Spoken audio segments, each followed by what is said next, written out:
less than an hour, the president is expected to touch down in the tri-state for a short visit to Millennium Steel before heading back towards Washington. And we're providing special coverage of the event. Well, we continue to follow breaking news from Belgium. At least 28 people are dead in Brussels after explosions ripped through the city's airport and a subway station. Washington, D.C.'s famous cherry blossoms are expected to reach peak bloom today. Well, as we mentioned, the Senate race here in Kentucky has been the focus of national groups since really late spring, early summer. Let's talk about the importance of this seat to both Republicans and Democrats. Now, for you, did you wear your fireproof suit today? I don't think this witch's hat is fireproof. You don't think so? Okay. I'll stand back. What we're going to do is we're going to try this. Are you ready? Yeah, I'm ready. Are you sure? I think so. Okay, let's see here. Okay, we blew up the whole thing.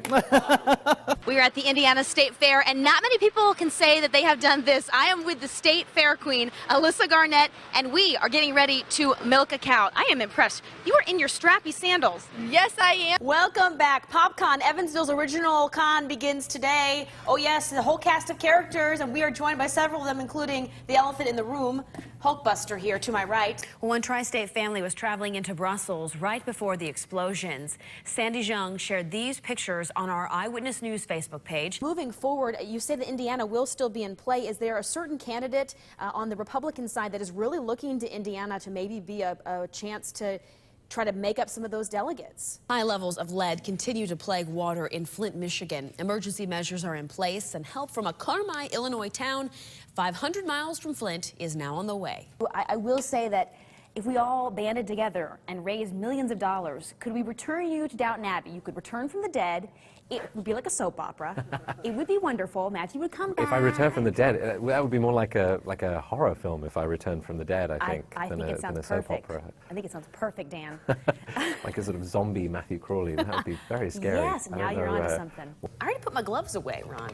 So this morning I went to work gloveless. Were you cold? Freezing. I had the heat cranked. In about 10 minutes, Republican frontrunner Donald Trump will speak to a rally of hundreds gathered at the Old National Events Plaza. Eyewitness News' Tina Stein is live at the rally. She joins us now. And Tina, what's the vibe inside that theater? America's most famous bald eagles have their hands full, or rather their wings full, after a second eaglet hatched Sunday at the National Arboretum in Washington, D.C. If people are hearing this today, their child is perhaps not vaccinated, they aren't, what would you say to them, and how effective can this vaccine be? Oh, you got it. Under the other one? No, you forgot the other leg. Don't forget your left Back leg. Right around leg. the back halfway and bend over and throw it overhead. Oh, hey, the music's playing. Oh my, look at Let me show you something else. I'm tearing up the studio. Well, welcome back. It is time for our Building Blocks segment, and Sarah Murphy joins us this morning from the HANDS program. I'm here in Henderson, Kentucky right now, and Sarah's inside the ABC station to deliver her regular TV segment called Lifestyles. When they're outside, they're not only like burning off energy, you're burning off energy. You know, I couldn't agree with you more, Sarah, because you and I are going to be doing a lot of exercise next year. Let's bring her a chair. How you doing? Hey, Chris, great to see you. Good to see you. Hold it up. She was totally in on this. We surprised you. Good to see you. And Laura, we're right now on the lifestyle set, and this is where it all began. Yeah, it was such an exciting day a year ago, and we were actually joined now by Sarah Murphy. She has moved to Arizona, and she joins us live to talk about this exciting adventure that she's been a part of. And Sarah, it's great to see you. Thank you. It's great. It's a great day. And the last time we saw you, you were right here on this stage. Since then, you've lost 136 pounds, or 56% of your body weight. But it's just amazing, Sarah. But it's not just about the weight. One of the cool things, you were able to realize one of your biggest goals, and that was to finish a marathon. And what was that experience like? Tiny footprints, each representing a new life. And for the parents of these babies, the culmination of a journey with infertility. Dr. Daniel Griffin of Boston IVF at the Women's Hospital has helped hundreds of men and women trying to get pregnant. It's estimated 1 in 6 couples has an infertility issue, with the cause evenly split between the sexes. We're just trying to make it less of a stigma in the community. I think a lot of people may be ashamed or just don't know, really what is available out there. And so I think the hardest thing with most infertility patients is just getting them to come in the door. And I think once people actually get here, they feel a lot better. Get the belly.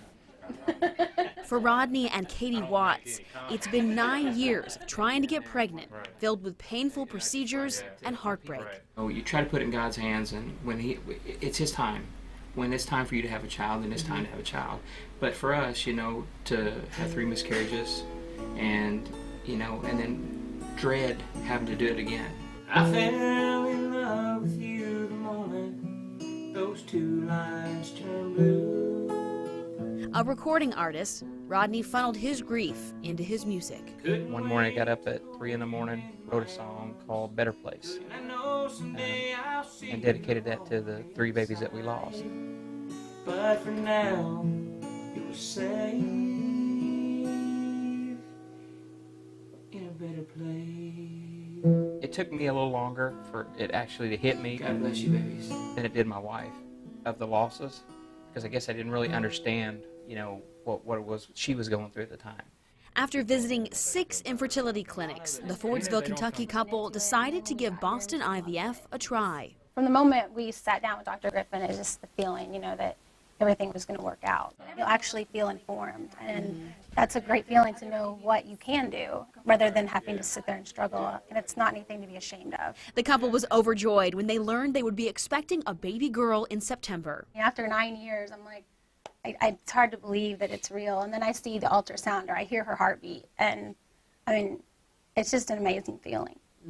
And I can't thank them enough for everything they've done for us. Over the years, I've had the honor of meeting breast cancer survivors and their families and shared their journeys with you. I've met the doctors on the front line in their battle to fight the disease. These stories of courageous men and women fill our hearts and give us a better understanding of their pain and why finding a cure has to remain a top priority. To the survivors and doctors who continue to raise awareness and fight to end breast cancer, I run for you.